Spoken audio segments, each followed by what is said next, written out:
ay class, mas senior po ito kaysa kay General Nartates eh. Ito, yan o, 1992 nga pala. Si General Nartates is 1993 or 1995 yata, ano? Si General Nartates. Tuloy tayo rito. Area Police Command Western Mindanao ay ipinababalik bilang number 2 in command ng PNP o Deputy Chief for Administration. Pinababalik din sa dating pwesto si Police Lieutenant General Bernard Bana bilang commander ng APC Western Mindanao mula sa pagiging Deputy Chief for Administration. Kung seniority ang pag-uusapan, most senior si General Bana, no? Class 1992 sa Philippine Military Academy. Baka siya si General Nartates kasi ay anong class ito? Siya po ay wala tayong makitang impormasyon na who is General Nartates. Tingnan natin ano kung anong class si General Nartates.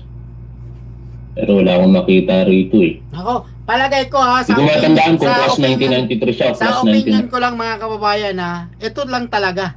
Sa opinion ko lang. Ha? Kayo po, ano ang inyong opinion, mag-comment kayo dyan. Pero para sa akin, no, ito naman ay parang kumu-kumu lang din natin, no, na baka talaga siya ang papalit, no, sa kay Remulla, mga kababayan, dyan sa DILG. Ha? Yan ang isa sa naano ko, no, mga kababayan, sa DILG, siya ang papalit. Oh. Kaya kayo, pwede kayo mag-comment dyan kung ano ang inyo rin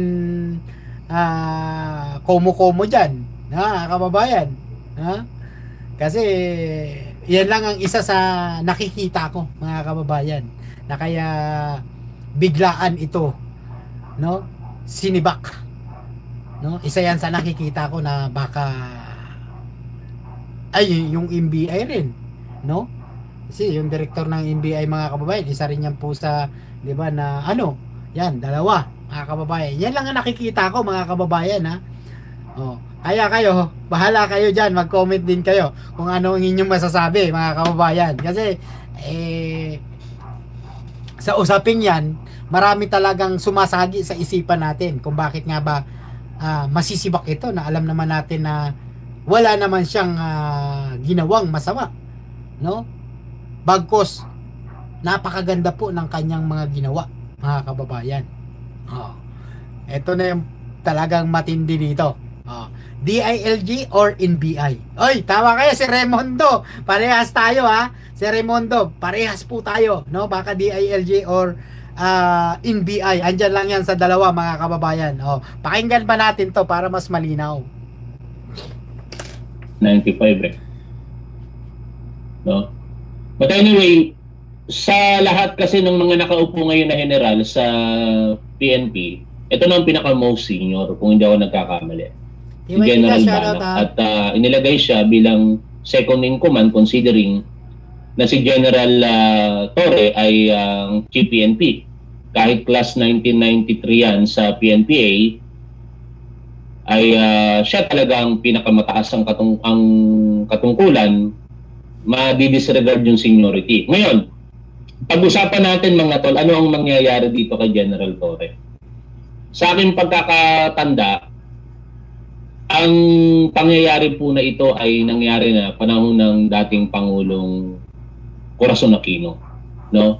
May nakaupong Chief PNP noon, tapos nirelieve niya sa pwesto dahil na rin po sa sitwasyon hindi maibaba yung maisaayos yung peace and order, kaya nag-floating status siya.